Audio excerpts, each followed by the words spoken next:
Yo les gens, on va se faire un petit tuto sur Inferno. Alors on va commencer par l'attaque du B, ce sera le plus simple. Si je prends du stuff évidemment.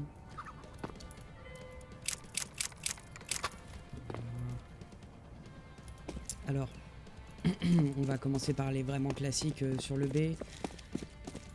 Il y a la smoke CT, on se met dans ce coin. On vise l'espèce de coin du toit, là, il n'y a pas plus simple. Ça va venir et ça va smoker, voilà, comme le montre la caméra, ça smoke vraiment le CT, c'est assez sympathique, c'est assez facile. Et il y a aussi moyen de smoker la ruine d'ici. Ce qui nous intéresse, c'est de l'ampoule, légèrement à droite de l'ampoule, peut-être à l'intérieur, un peu plus que la droite en elle-même. Et on descend jusqu'à la hauteur de ce pilier en ferraille. Et on lance. Voilà, c'est parfait parce qu'elle rebondit. Bon, là, c'est parfait. Évidemment, je dis ça, je me foire. Elle n'est pas censée rebondir en allant vers l'arrière, elle est censée un peu aller vers l'avant et smoker pas trop deep. Mais vous voyez ce que ça donne. Au pire, si on la foire, ça bloque quand même pas mal. Je vais la refaire juste après, mais on va continuer. Et le fait de pouvoir lancer les deux smokes ici, ça fait que, en général, le mec qui est ici, il va pouvoir smoker uniquement là et se préparer à l'agression du site, alors que son poteau, ici, ce qu'il va faire, c'est smoker le fameux CT et balancer deux flashs d'agression. Donc la smoke CT à faire depuis le coin au niveau du tonneau et en visant le toit de l'immeuble là-haut. Là-dessus, il y a la première flash d'agression au niveau des tonneaux là en jump throw, ce qui va flasher la plupart des endroits sur le site. Et là-dessus, il pourra aussi, juste après cette flash, ce qu'il va vouloir faire, c'est il va viser en haut de la fiche, juste au niveau du S effacé là, et il va avancer et faire un jump throw, ce qui va blanchir au-dessus du CT là. Donc les poteaux seront pas blancs. Et donc la première flash, elle est juste à l'intérieur du site, donc à faire au moment où on lance l'agression et le poteau il est au niveau du mur. Et quand ils ont commencé l'agression, on se met là, on avance et on lâche en flash. Je suis un génie, merci. Voilà. Ce qui fait que les potes là sont pas gênés et que les gens qui sont sur le site, eux, le seront. Bref. Là-dessus, il y a un autre truc à lancer avant au moins la dernière flash d'agression. C'est ici, ce qui nous intéresse, c'est cette espèce de remontée de vague.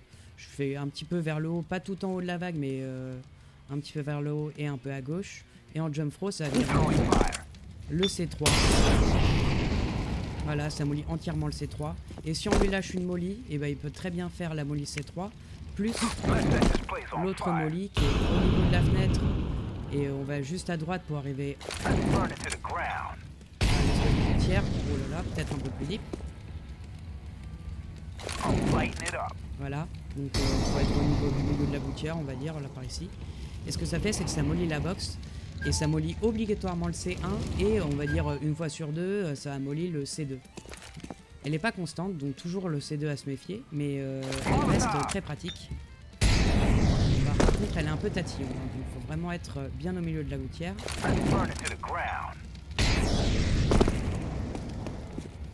Bah alors ma belle, peut-être un poil plus haut? Bah non.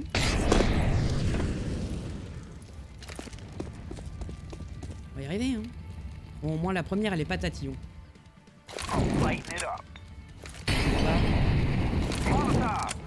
Ah, c'est peut-être un poil plus bas, ok.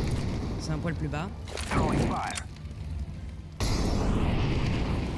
Et voilà, elle molly, c'est pratique. On va la faire. Ouais, voilà, c'est ça, c'est un poil plus bas que la fenêtre. Et à partir de ce moment-là, elle est plus tatillon et elle molly C1, C2, ce qui est quand même assez pratique. Ce qui donne, en règle générale, la smoke, la flash, la deuxième flash, et les deux molly. Plus bas à chaque fois j'oublie.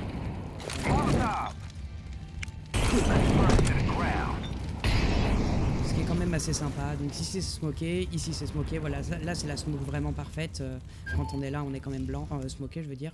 Et ce qui fait qu'il restera plus qu'à se méfier du dark et possiblement du mec qui est en amont ou en aval de cette espèce de pilier, mais il est flashé par soit par la première flash que je lance qui est au niveau des tonneaux, soit par la deuxième flash qui arrive au-dessus du CT là.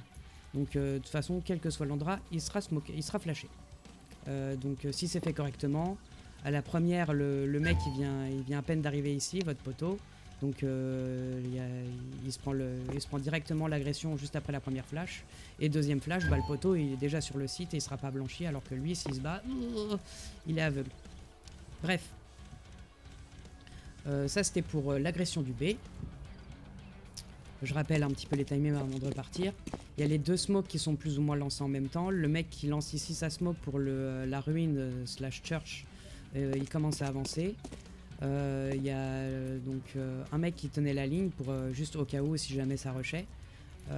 Il est ici au moment où le mec il lance la première flash. C'est le mec qui est ici et qui lance la première flash qui top plus ou moins au moment exact où il va lancer sa flash.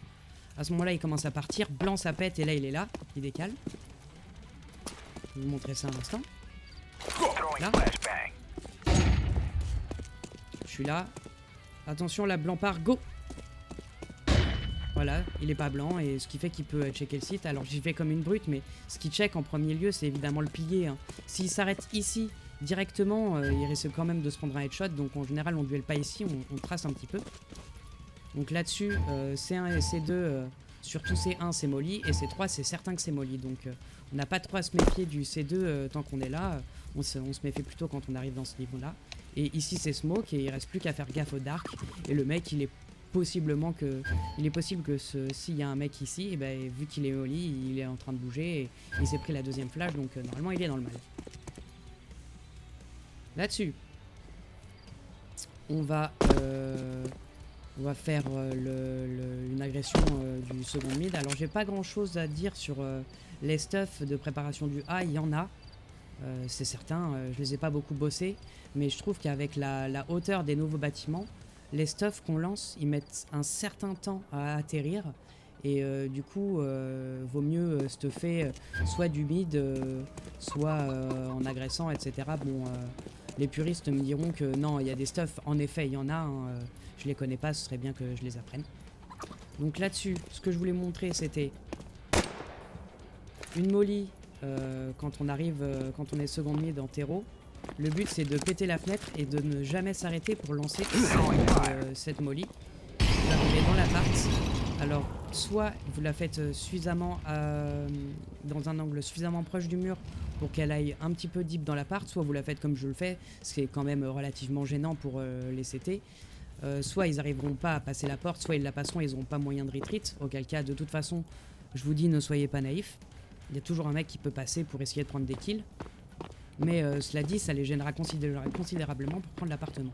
Et là-dessus, soit vous vous attendez parce que vous avez prévu de faire une agression en appart, enfin en B je veux dire, auquel cas vous pouvez attendre ici ou y aller en slow, suivant ce que vous aimez faire. La prise de l'appart, c'est toujours bien, ça donne de l'information, etc. C'est juste que c'est assez coyeux parce qu'il y a pas mal de lignes à prendre auxquelles il faut faire attention quand on passe. Alors petit tip, ce que j'aime faire c'est, quand on a fait attention à ce qu'il y ait personne contact à gauche et à droite, c'est d'arriver ici en étant crouch et de lever la tête un petit peu avant d'apparaître dans les escaliers. Ça permet d'éviter d'apparaître en slow sur la ligne adverse, donc faut être un peu près. Et là, pof, et vous apparaissez dans le champ visuel ennemi, ce qui est quand même sympathique. Et le même principe ici, quand vous êtes sûr de ne pas être grillé, vous arrivez en slow ici, et là vous vous levez et vous verrez la personne, s'il y a une personne ici, vous la verrez et elle apparaîtra pour elle comme pour vous, vous apparaîtrez, sauf que vous serez pas. Là-dessus, il y a un petit stuff, une petite flash, voilà, super connu, que ce soit pour votre propre agression, le mieux c'est quand même pour aider le poteau, et ça aide aussi possiblement les gens qui sont short pour agresser le site. Donc évidemment, ils sont pas là par hasard, il y a eu un mec qui est venu passer ici. Avec possiblement une flash dead, hein, c'est pas difficile, il suffit qu'il y ait un mec qui dise ok je vais flasher la ligne sur son poteau et là le mec il est déjà prêt, il est en train d'agresser, etc. Toujours faire gaffe au boiler, au boost à la base, etc. Un mec qui serait potentiellement ici. S'il y a un mec là en général vous le découvrez assez vite, surtout sur une agression depuis le mid, ça se clean. Alors là-dessus, il n'y a pas grand chose à dire si ce n'est que ce que j'aime faire quand je suis pas premier d'agression, genre deuxième, histoire que je perds pas trop de temps, c'est une flash ainsi. Comme ça, le premier, il arrive. Le premier, il va pas vouloir nettoyer le pit, il va arriver, il va vouloir faire ça, tu vois. Là-dessus, le deuxième, il peut très bien checker le pit, mais ce serait plutôt le rôle du mec qui se raparte et qui va venir checker juste à sa droite d'abord, le mini pit très vite fait après, et qui viendra finalement checker le pit en soi. Donc ça, c'était l'agression du second mid avec quelques stuff. C'est à peu près tout. Il y en a d'autres, comme je vous disais, des smokes qui partent depuis là, proche du spawn, ou même au niveau du pont, au fond. Je les attendrai dans une prochaine, pour la prochaine vidéo, je pense. Et là-dessus, bah, je pense qu'on va pouvoir passer sur les stuff en défense. Alors bien souvent, il y a le mec qui a le meilleur spawn ou qui a une AWP, il va vouloir venir tenter son pick ici, ce qui est en soi pas un mal, hein. Bien souvent, ce que j'aime, c'est que le mec qui a le meilleur spawn, c'est pas forcément la WAPer, mais justement, ce qui est bien, c'est qu'il peut arriver et sauter pour faire un bait. Alors déjà, il prendra l'info, mais il fera un bait par rapport à un mec qui serait potentiellement ramp. Et le deuxième CT, il arrive avec son AWP et paf, il peut venger... soit venger le mec qui est là, qui serait potentiellement fait tuer par la WAP, mais c'est assez peu probable, soit simplement se servir du bait de son premier poteau pour balancer sa petite claque. Là-dessus, juste après le premier ou le deuxième tir de mon poteau, j'aime bien smoke assez early. Et si je suis short, je me cale derrière ce poteau. Ce que j'aime, c'est avoir juste une petite vue du mur là, comme ça me donne un repère. Et je sais que là, depuis le boiler, il me voit pas tant qu'il en sort pas. Ce qui permet de jouer en tenaille avec un mec qui serait long. Si t'es ici, c'est parce qu'il y a un mec en tenaille longue. Soit il joue caché ou pas, mais il prévient son mate s'il joue caché ou pas. Et puis après, il vient et il resmoke lui aussi. Alors il y a un petit tips avec ce genre de stuff. C'est que bien souvent, les mecs en mid, s'ils sont pas en echo round, ils vont pas rusher et ils vont garder une ligne par ici en général, hein. On se le cache pas, le Mexicain c'est une position extrêmement jouée. Et ce qui fait que bien souvent, les mecs qui couvrent et tirent dans la smoke, etc. Il y a un petit stuff à faire avec une nade ici pour le mec qui est en short. Ce qui l'intéresse, c'est de pouvoir voir juste la cheminée qui est là-haut. Il se met au niveau des hauts des petits picots barbelés là. Il va faire un tout petit step et il va lancer. Peut-être un tout petit peu plus, voilà, un step un tout petit peu plus deep. Et ça va vraiment arriver dans la tête du mec qui est ici, il va vraiment se prendre 60 quoi. Du coup, bon voilà, je resmoke, juste histoire de dire. Là je vois les picots, etc. Bon, c'est pas à faire tous les rounds parce que en général au bout de la première, ils vont commencer à tirer à travers la smoke, hein, donc soyez smart, vous mettez pas là si vous voyez qu'ils full la smoke H24. Mais voilà, ça punit très facilement cette position, et même si vous la mettez un petit peu plus loin, il va quand même se prendre au moins 30 de dommages, ce qui est quand même un duel facilité. Là-dessus, donc évidemment, si jamais il y a le mec, si les terreaux ils sont short, le mec qui est short, il peut très bien réagir en étant en long, pas trop profondément, histoire que son pote il puisse retreat et du coup jouer avec sa smoke, ou bien il peut tirer en travers, ou y aller slow et dire à son pote attention, je traverse en slow, essaye de résister ou de te casser, et là prendre des petites vengeances derrière, etc. Alors pas être naïf du mid, hein, mais vous pouvez très facilement faire quelques kills et retreat derrière si jamais vous faites ça suffisamment early. Et même principe ici, si jamais c'est smoké, tout de suite, au niveau du boiler, ça va permettre d'éviter aux gens de sortir boiler trop vite, et puis même réaction que le mec en short, hein, soit il tire, soit il traverse après en slow. Donc, je préfère le faire en short parce que là je trouve que c'est un peu plus ouvert quand même.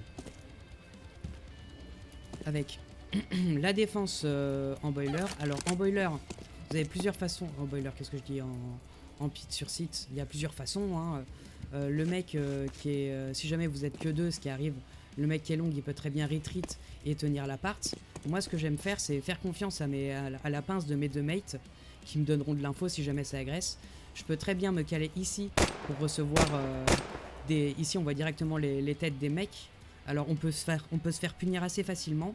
Donc, c'est pas une pause à prendre tous les rounds, mais cela dit, ça marche bien. Il y a cette position aussi qui est vraiment assez catin, qui permet de surprendre des gens parce que quand on arrive là, qu'on est à l'extérieur, on a beaucoup de lignes à checker, on doit faire un petit peu attention. Et bien souvent, quand on décale ici, on fait gaffe au site. Et bah, le mec, il y a très facilement de moyens de punir le premier et de retreat seconde mid, ou bien si on sent que ça agresse pas plus que le premier, on va dire, on peut très bien retreat et faire ses rounds habituels suite à ce premier kill, ce qui est quand même bien sympathique. Et puis dernier petit tips, hein, le truc c'est que faut avoir tendance à avoir smoké l'appart avant, mais si on se cale sur l'espèce de petit tonneau, bon, on va commencer à avoir des têtes ici qui dépassent, etc. Ou bien après avoir fait ce kill là ou en amont, il y a aussi cette position où on a tendance à voir la tête des ennemis assez rapidement. Mais il faut se méfier parce que c'est quand même une zone assez connue et qui peut être checkable directement à la première décale. Donc il faut s'en méfier, mais ça reste quelque chose de très joué et qui punit assez bien. Là-dessus, ça va être à peu près tout pour la défense du A. Il y a d'autres bails, hein, là encore. Par exemple, si jamais le premier poteau il a envie d'aller boiler et le fameux check seconde mid, parce que tous les ennemis ne mollient pas à chaque fois, bah, si jamais il vous dit ok je veux check apart, ce que vous pouvez très bien faire, surtout depuis la longue parce que la short c'est assez long à atteindre, vous pouvez vous caler là et flasher le second mid au moment où lui il rentre dans le boiler. Ce qui va faire que faut essayer de la faire un petit peu plus deep, histoire d'être sûr. Là je vais y arriver. Flasher assez haut. Histoire que les mecs qui sont seconde mid et qui font attention à l'appartement quand ils arrivent. Ah, je suis blanc. Et le poteau là, il peut très facilement faire ses kills et repartir. Ce qui est quand même assez sympathique. C'est la raison pour laquelle flasher pour les autres, en général, c'est extrêmement fort. Ça permet de sauver son mate, que lui il prenne un kill et en plus vous avez un petit assist. Donc c'est à peu près tout pour la défense du A. Là-dessus, il y a la défense du B. Alors le B, ça se joue à 2 joueurs. Hein. Il y a 3 si jamais ils sont hyper agressifs, mais si vous jouez suffisamment bien la banane, il n'y a vraiment pas besoin de plus de 2 joueurs. Ou alors il y a un 3e joueur qui arrive en début de round juste pour tenir la banane et il rotate très vite. Alors donc le premier bail, c'est de mollo close. Mollo close, ça permet de stopper tout type de rush, sauf s'il dépense du stuff évidemment pour ça. Il y a la mollo deep. En général, il n'y a pas besoin de la faire plus deep que ça. Donc ça c'est le deuxième qui l'a fait évidemment. Hein. Pas besoin de molly extrêmement deep parce que le but c'est pas forcément de les empêcher complètement d'avancer un petit peu banane. Ils peuvent très bien arriver ici et là. Et c'est là qu'on les punit parce que si on fait un call avec le mec qui est avec nous, eh ben on peut très bien soit double nade le tonneau, ce qu'on appelle tonneau. Auquel cas double nade il va prendre 80, voire même en mourir, ou bien double nade le coin à gauche. Alors il suffit d'être un petit peu deep et de viser après cette petite fenêtre en avançant. Et voilà, ça va venir. Si vous la faites un peu plus courte, ça va plus taper ici. Si vous la faites un peu plus deep, voilà, ça tape là. Mais dans un cas comme dans l'autre, ça va faire des duels facilités, tout ça, voire même des doubles kills. Enfin, des kills. Donc c'est assez sympathique, surtout quand on call à son pote. Viens, on double nade tonneau ou on double nade à gauche suite au molly, c'est quand même assez sympathique. Donc tout ça, ça s'exécute assez vite. Et vous pouvez faire les double molly plus double nade suffisamment vite pour soit smoker close si jamais vous sentez que les mecs ils sont vraiment agressifs et qu'il y en a proche banane, soit s'ils sont suffisamment passifs, vous pouvez carrément smoker la fin. Et là le poteau il peut soit flasher pour lui-même, soit demander une flash et venir piquer et reprendre la banane, etc. Et se placer suffisamment deep.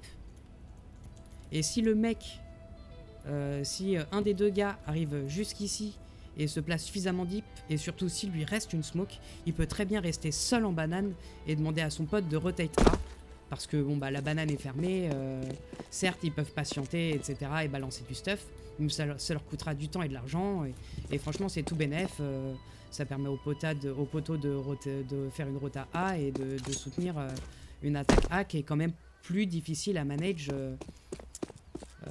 en early ou quel que soit le temps dans lequel on est dans la game. Du coup là-dessus il y a aussi la flash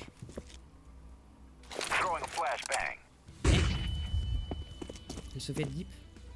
Ouais, c'est ça. Ça, c'est la flash de reprise close banane. Donc, si le poteau il est plus ou moins là et qu'on n'est pas sûr, il y a possiblement une rota et que vous étiez sur le site et que vous vouliez être sûr qu'il n'y ait personne close. Le pote, il est là. Il se tourne un instant parce que la flash va péter un petit peu au-dessus et devant lui. Et paf! Et là, je vous garantis que les gens qui seront là, ont possiblement en train d'agresser, ils seront blancs. Et puis là-dessus, bon bah, il reste plus qu'à agresser, qu'à ajouter une flash banane. Comment est-ce qu'on l'a fait? J'avoue, celle-là, je sais plus. Mais flash deep banane qui va pas être extrêmement compliqué à faire. Et ça va permettre au poteau de reprendre une info plus deep. Mais c'est déjà sympathique. Voilà. Et puis c'est à peu près tout pour cette vidéo. Les tips ne sont pas complets. Il y a une smoke qui atterrit ici, qui est pas difficile à faire non plus, mais je la connais pas. Je connais plutôt les anciennes. Sur ce, en espérant que la vidéo vous ait plu, et à plus.